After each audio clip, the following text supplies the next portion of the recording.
नमस्कार दोस्तों, आपका स्वागत है आपके अपने चैनल स्टडी वाइस ऑफिशियल पर।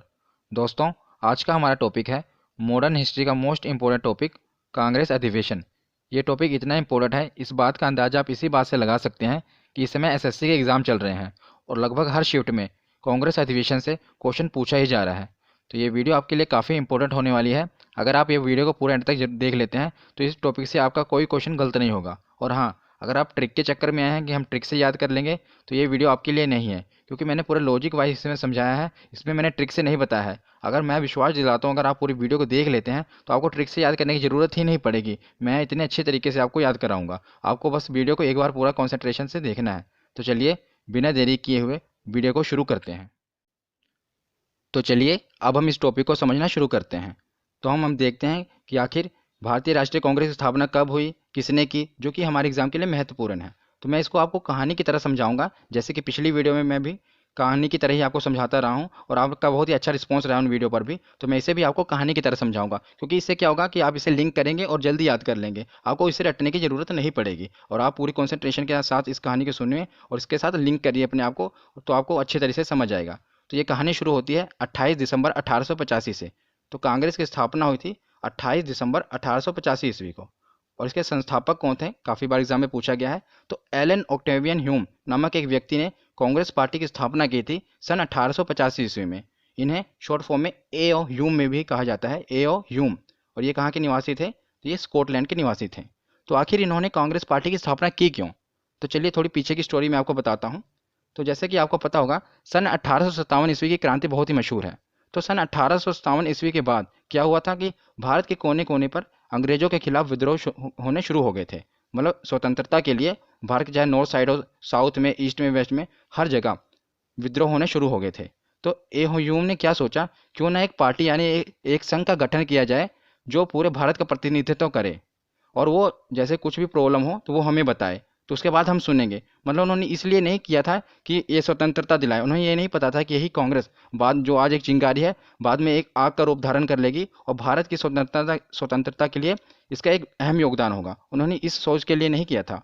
उन्होंने ये पार्टी इसलिए बनाई थी ताकि जैसे पूरे भारत का कुछ भी बात हो तो हमें बताएं और हमें इसके बाद में सोचें और हमें इसे कैसे मैनेज करना है। इसलिए उन्होंने इस पार्टी को बनाया था। पर बाद में इसी पार्टी ने एक विकराल रूप धारण कर लिया और भारत की स्वतंत्रता के लिए एक अपना अहम योगदान दिया।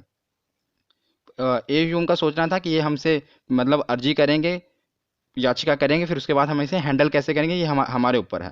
पर उन्हें ये नहीं पता था कि यही पार्टी बाद में भारत को स्वतंत्रता दिलाएगी। तो चलिए, आप आशा करता हूँ आपको थोड़ा इसके पीछे की कहानी समझ आई होगी। अब इसके बाद में हम समझेंगे तो आपको आसानी से समझ आएगा। तो इसकी स्थापना कहाँ पर हुई थी?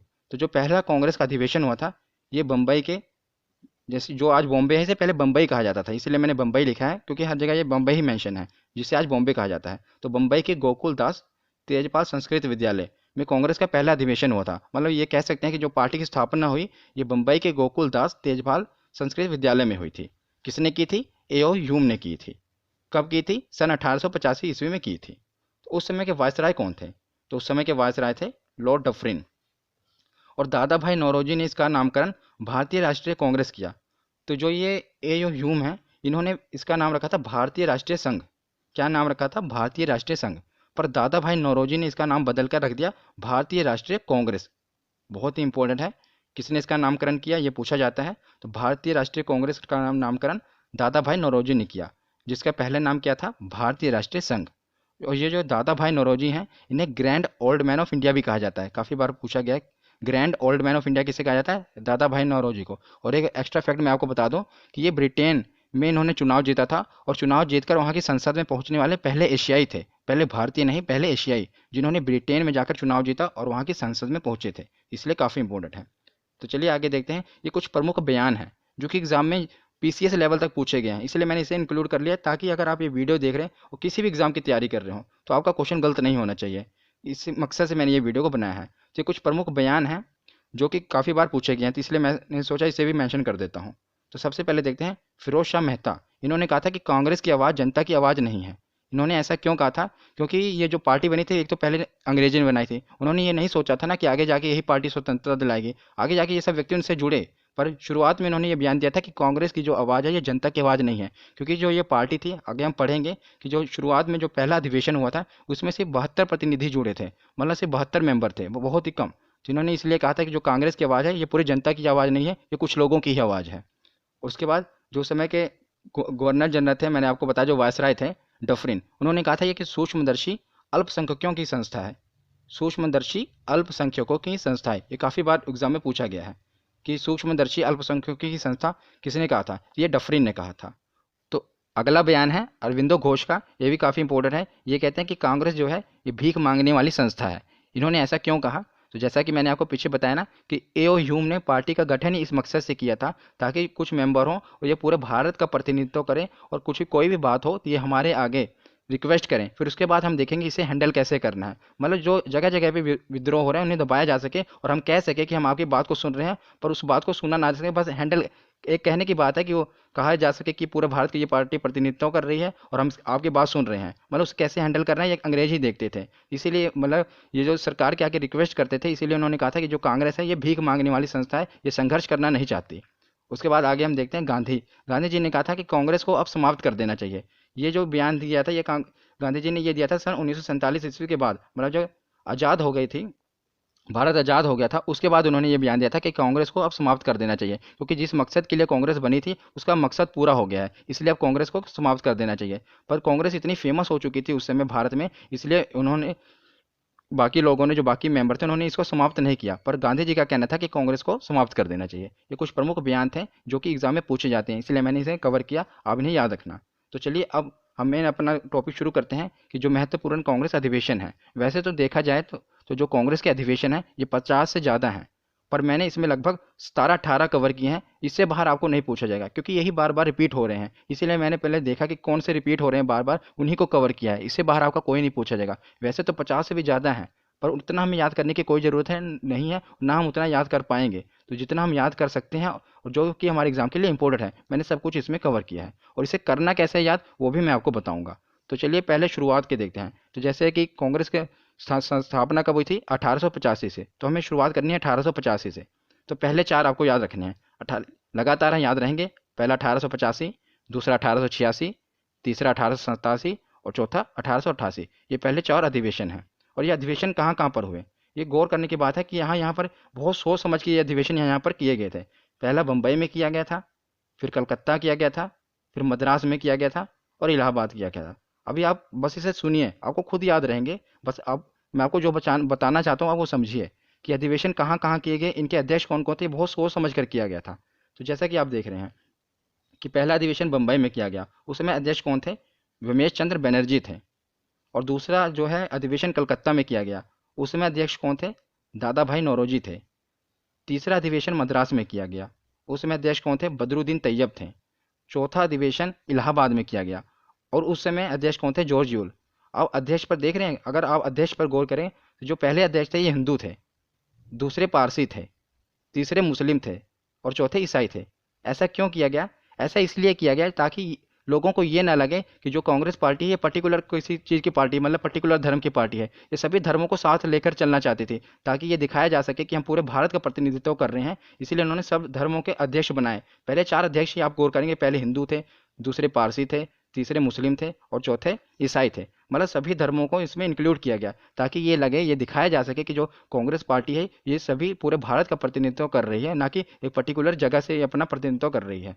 और अब अगर ये देखें कि कौन कौन से स्थान थे, मैं आपको मैप से बताता हूँ। देखिए पहला अधिवेशन जो हुआ था ये हुआ था बम्बई में, दूसरा अधिवेशन कहाँ पर हुआ? सीधा कोलकाता में, और तीसरा अधिवेशन कहाँ हुआ?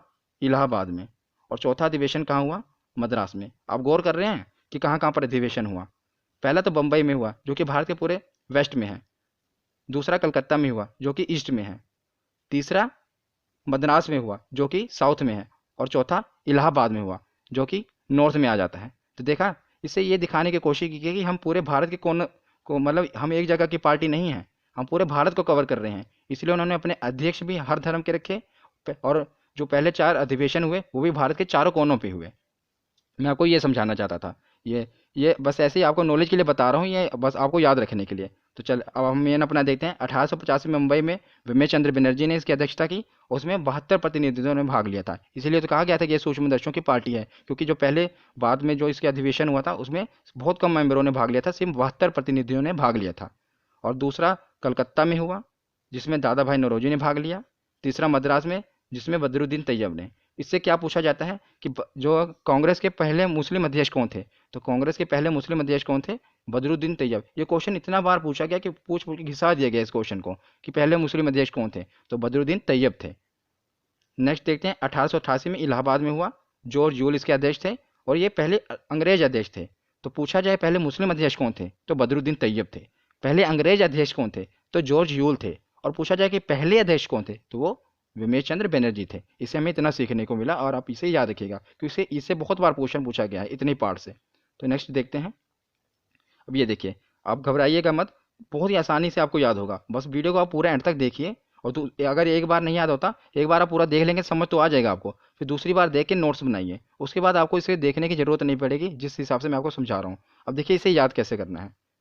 हमने 4 याद करी हैं। उसके बाद ये इंपॉर्टेंट है 1896 का। हमको 1896 और उसके साथ याद करना है 1911। क्यों याद करना है मैं आपको बताता हूँ।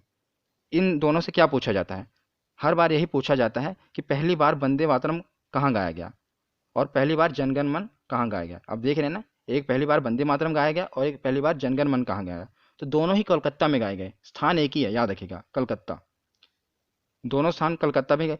कलकत्ता में ही ज़्यादातर अधिवेशन भी हुए हैं कांग्रेस के, क्योंकि जो कलकत्ता था ये अंग्रेजों के टाइम, आपको पता है कि दिल्ली से पहले भारत की राजधानी कौन सी थी? कलकत्ता ही थी। इसलिए ज़्यादातर अधिवेशन जो हुए हैं कलकत्ता में ही हुए, क्योंकि कलकत्ता एक प्रमुख स्थान था। तो पहली बार जो वंदे मातरम गीत गाया गया ये भी कलकत्ता में गाया गया, और जो पहली बार जनगण मन गाया गया ये भी कलकत्ता में गाया गया। और जो पहली बार वंदे मातरम गाया गया ये किसकी अध्यक्षता में गाया गया, ये बहुत बार पूछा गया है। तो ये रहमतुल्लाह सयानी की अध्यक्षता में गाया गया। याद रखिएगा किसकी अध्यक्षता में गाया गया? रहमतुल्लाह सयानी की अध्यक्षता में पहली बार वंदे मातरम गाया गया, तो ये कलकत्ता में गाया गया। और 1911 में कलकत्ता में ही विश्व नारायण धर की अध्यक्षता में जनगण मन गाया गया। तो ये दो आपको लिंक करके रखने हैं, 1896 और 1911। इन दोनों को इकट्ठा याद करना है कि पहली बार वंदे मातरम ये भी कलकत्ता में गाया गया, पहली बार जनगण मन ये भी कलकत्ता में गाया गया। और जो वंदे मातरम के अध्यक्ष थे रहमतुल्लाह सयानी थे, और जनगण मन के अध्यक्ष कौन थे? विश्व नारायण धन। ये दो याद हो गए। और आपको ये 3 इकट्ठे याद करना है, 1905, 1906 और 1907। इनको इकट्ठा याद करना है। अब याद कैसे करना है मैं आपको समझाता हूँ, वही अपनी कहानी से। तो उसके बाद अब हम देखते हैं 1905। अगर आप गौर करेंगे तो मैंने आपको पिछली वीडियो में बताया भी हुआ है, अगर आपने वीडियो को देखा होगा। मैं आपको बता दूं कि इससे पहले मैंने आधुनिक भारत, मध्यकालीन भारत और प्राचीन भारत को बहुत अच्छे से कवर किया है। अगर आपने नहीं देखा तो आप अपने चैनल स्टडी वाइंस ऑफिशियल में जाके हिस्ट्री की प्लेलिस्ट में जाकर उन्हें देख सकते हैं। आपका बहुत ही अच्छा रिस्पॉन्स रहा है। मैंने बहुत ही अच्छे तरीके से और छोटी सी वीडियो में आपको बहुत कुछ कवर कराया है। तो उसमें मैंने ये बताया हुआ था कि जो सन 1905 ईस्वी में क्या हुआ था कि अंग्रेजों ने बंगाल का विभाजन कर दिया था, मतलब बंगाल को 2 टुकड़ों में बांट दिया था। आज आप जो देख रहे हैं ये जो बांग्लादेश बन गया, उस समय भी ऐसे पूर्वी बंगाल और पश्चिमी बंगाल को बांट दिया गया था। बाद में एकजुट हो गए थे और बाद में पाकिस्तान बन गया था, लेकिन 1905 ईस्वी में भी इसका विभाजन कर दिया गया था। इसके विभाजन करने के बाद वाराणसी में एक बैठक हुई थी। कहाँ पर? वाराणसी में। जिसकी अध्यक्षता किसने की थी? गोपाल कृष्ण गोखले। तो गोपाल कृष्ण गोखले कौन है? ये गांधी जी के गुरु भी माने जाते हैं। गोपाल कृष्ण गोखले ये गांधी जी के राजनीतिक गुरु हैं। कौन? गोपाल कृष्ण गोखले। इनकी अध्यक्षता में बंग भंग आंदोलन का समर्थन किया गया, मतलब उसके विरोध में बंग भंग से क्या बनता है? बंग भंग मतलब बंग को भंग किया गया, मतलब बंगाल को विभाजित किया गया, उसके विरोध में आंदोलन किया गया, उसका समर्थन किया गया था। क्योंकि 1905 में ही, आप याद रख सकते हैं ना इसे, कि 1905 में ही बंगाल का विभाजन हुआ था। तो उसी समय बंग भंग आंदोलन का समर्थन किया गया था 1905 में ही। पूछा क्या जाता है कि बंग भंग आंदोलन का समर्थन कब हुआ था? तो सन 1905 ईस्वी में। और इसके अध्यक्ष कौन थे? याद रखिएगा, अध्यक्ष ही पूछा जाता है। तो गोपाल कृष्ण गोखले जो गांधी जी के राजनीतिक गुरु हैं, ये उनके अध्यक्ष थे। तो 1905 के बाद मैंने बताया था आपको ये तीनों इकट्ठे याद रखने हैं, 1905, 1906 और 1907। तो अब देखते हैं 1906। तो 1906 भी कहाँ पर हुआ? कलकत्ता में ही हुआ। ज़्यादातर मैंने आपको बताया ना अधिवेशन कहाँ पर हुए थे? कलकत्ता में ही हुए थे। तो ये भी दादा भाई नौरोजी की ही अध्यक्षता में किया गया था। और इसमें क्या है कि स्वराज शब्द का प्रयोग सबसे पहले किया गया। किसकी अध्यक्षता में? दादा भाई नौरोजी की अध्यक्षता में स्वराज शब्द का सबसे पहले उपयोग किया गया था। ये भी याद रखिएगा। तो 1905 हो गया, 1906, उसके अगले साल अब आते हैं 1907। 7 का जो हुआ ये कौन से स्थान पे? देखो आप 7 से लिंक कर सकते हैं। 7 सूरत, मतलब राइमिंग बैठ रही है ना, 7 सूरत। तो 1907 में सूरत में ही हुआ था कांग्रेस का अधिवेशन। ये किसने किया था? रास बिहारी घोष ने। किसने? रास बिहारी घोष में। तो इस समय क्या हुआ कि कांग्रेस का विभाजन हो गया और नरम दल और गरम दल में बट गया। क्योंकि क्या हुआ कि कुछ नेता थे, उनको वो कहते थे कि हम अंग्रेज सरकार के आगे गिड़गिड़ा नहीं सकते। जैसे कि इस पार्टी का क्या था कि कोई भी बात होती उसे रिक्वेस्ट की जाती थी, तो उनका नेताओं का वो कुछ मतलब गर्म स्वभाव के थे, इसीलिए नाम गरम दल रखा कि हम संघर्ष करेंगे, हिंसा भी अपनाएंगे, लेकिन सरकार के आगे गिड़गिड़ाएंगे नहीं। इसलिए इसका विभाजन हो गया, कांग्रेस का विभाजन नरम दल में और कुछ गरम दल में, इनका विभाजन हो गया। ये मैंने जो इससे पहले हिस्ट्री की वीडियो बनाई है उसमें बहुत अच्छी तरीके से बताया हुआ कि नरम दल के कौन से नेता थे, गरम दल के कौन से नेता थे। अगर आपने वो वीडियो नहीं देखी तो आप जरूर जाके देख लेना। तो ये क्या हुआ, 1907 में कांग्रेस का विभाजन हो गया। ये पूछा जाता है कि किस अधिवेशन में कांग्रेस का विभाजन हुआ, तो सूरत के अधिवेशन में, जिसके अध्यक्ष थे रास बिहारी घोष, उसमें कांग्रेस का विभाजन हो गया था। ठीक है, और आखिरी वाला तो हमने कर ही लिया। तो इसको याद कैसे करना है एक बार मैं आपको बताता हूँ। 1896 और 1911 को याद करना है, जनगणमन और वंदे मातरम, और 1905, 1906 और 1907 को इकट्ठा याद करना है। तो उसके बाद अब कुछ ही बचे हैं, इन्हें भी देख लेते हैं। तो अब हम देखते हैं 1916, ये कहाँ पर हुआ? लखनऊ में। और अंबिका चरण मजूमदार, वेरी वेरी इंपॉर्टेंट, ये भी पूछा भी गया था इसलिए इसको इंक्लूड किया है। 1916 में लखनऊ में अंबिका चरण मजूमदार अध्यक्ष थे। ये क्यों पूछा जाता है ये भी मैं आपको बताता हूँ। क्योंकि इस समय जितने भी विभाजन हुए थे ना, जैसे मैंने आपको बताया था अभी पीछे हमने पढ़ा ना कि 1907 में क्या हुआ था, कांग्रेस का विभाजन हो गया था। और 1916 मतलब 9 सालों बाद क्या हुआ, जितने भी विभाजन हुए थे, जैसे 1906 में क्या हुआ था, मुस्लिम लीग बट गई थी। मतलब मैंने आपको बताया नहीं इसमें, मैंने पिछली वीडियो में बताया हुआ था कि जो मुस्लिम लीग की स्थापना हुई थी 1906 ईस्वी में हुई थी। ठीक है ना, अब बता देता हूँ। तो और जो नरम दल गरम दल हैं, इनकी विभाजन हुआ था 7 में। तो क्या हुआ कि 1916 में ये जितने भी दल थे सब एकजुट हो गए। अब यहाँ पर आप देखेंगे ना, यही पूछा जाता है कि सब दल जो थे इनका समझौता कब हुआ। जैसे मुस्लिम लीग, कांग्रेस, नरम दल और गरम दल, सबके मध्य में समझौता हो गया, मतलब सब आपस में एकजुट हो गए। कब? 1916 में। इस इसमें क्वेश्चन क्या बना था अभी कि ये किसकी अध्यक्षता में एकजुट हुए थे, तो अंबिका चरण मजूमदार की अध्यक्षता में ये एकजुट हुए थे।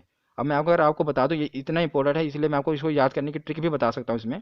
जैसे आप देखेंगे अध्यक्ष कौन थे, अंबिका चरण मजूमदार। इसको आप थोड़ा रिलेट करेंगे, जैसे अंबिका चरण मतलब माँ अम्बे के चरण में गिर के, आप इसको ऐसे याद कर सकते हैं कि माँ अम्बे के चरण में गिर के जितनी भी पार्टियां थी ये एकजुट हो गई। माँ अम्बे के चरण में गिर के जो पार्टियां थी वो एकजुट हो गई। उन्होंने माँ अम्बे के चरण में गिर के ये कसम खाई कि अब हम एकजुट हो जाएंगे, मतलब एकता में रहेंगे। ठीक है ना, ये इंपॉर्टेंट है इसलिए मैंने आपको थोड़ा ट्रिक से बता दिया क्योंकि ये अभी पूछा भी गया था।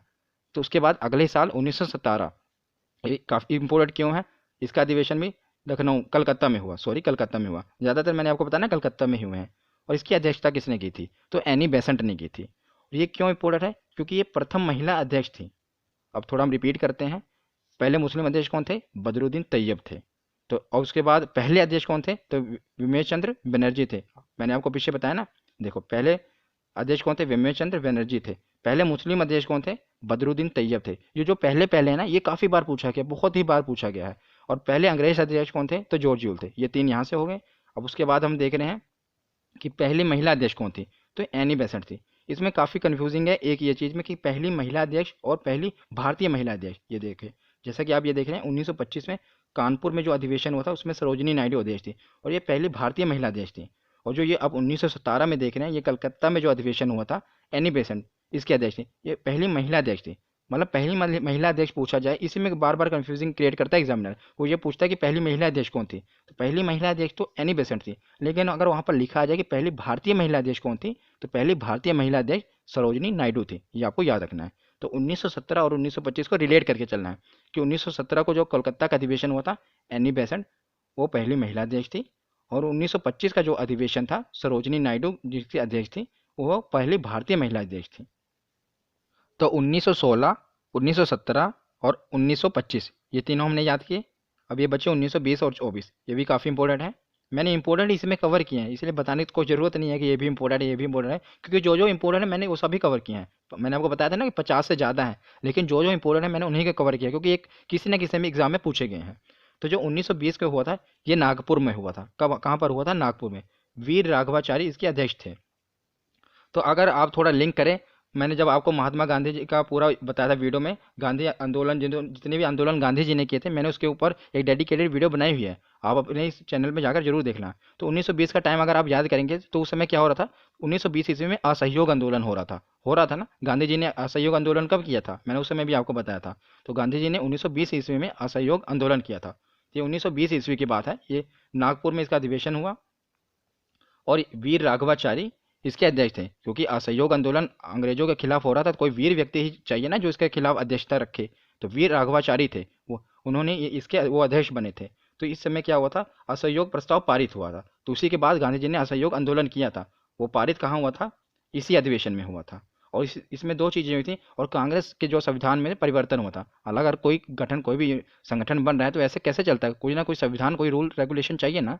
तो जो कांग्रेस का संविधान था उसमें परिवर्तन हुआ था। परिवर्तन क्या हुआ था, मैं आपको नॉलेज के लिए बता देता हूँ। इसमें यह परिवर्तन हुआ था कि इसमें यह हुआ था कि अगर कोई भी 21 वर्ष की आयु वाला व्यक्ति अब कांग्रेस का अध्यक्ष बन सकता है, और उसको बनने के लिए उसे क्या होना करना पड़ेगा, 25 पैसे का चंदा देना पड़ेगा।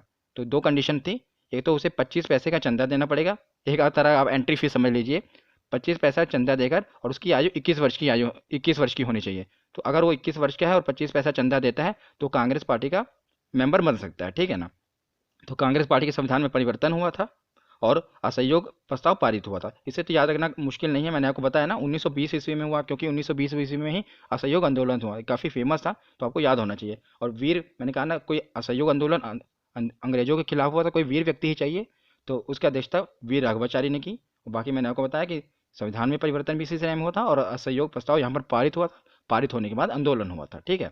उसके बाद आता है 1926, मोस्ट इंपोर्टेंट। ये क्वेश्चन तो इतनी बार पूछा गया, इतनी बार पूछा गया, कहने की कोई हद नहीं है कि 1924 का जो अधिवेशन है ये क्यों फेमस है, क्योंकि महात्मा गांधी ने इसकी अध्यक्षता की थी। और याद रखिएगा, पूरे जीवन काल में महात्मा गांधी ने सिर्फ एक ही बार अध्यक्षता की थी कांग्रेस की, वो ये थी बेलगांव में की थी। बेलगांव कहाँ में है, कर्नाटक में है।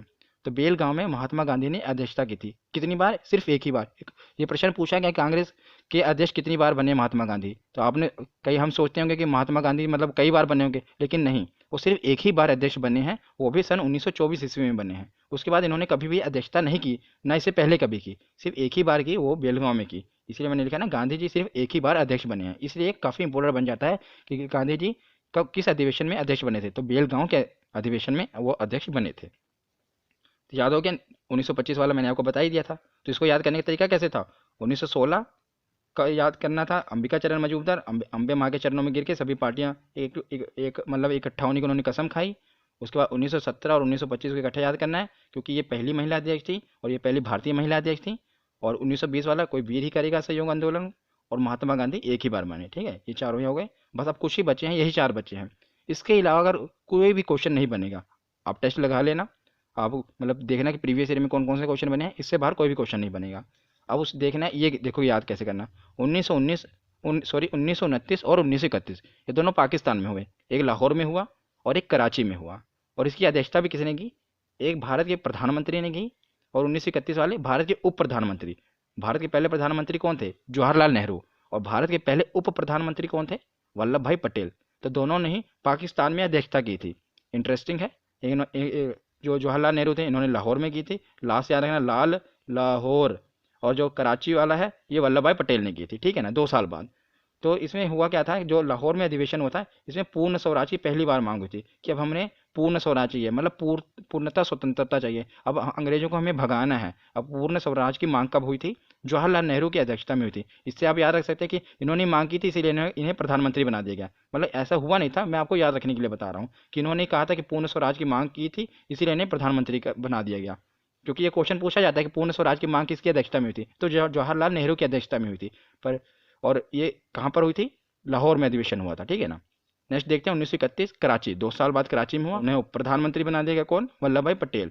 और इन्होंने क्या किया था कि मौलिक अधिकार प्रस्ताव पारित हुआ था। मतलब इस अधिवेशन में क्या हुआ था कि कुछ मौलिक अधिकार के जो प्रस्ताव थे वो पारित हुए थे वल्लभ भाई पटेल के अधिवेशन में।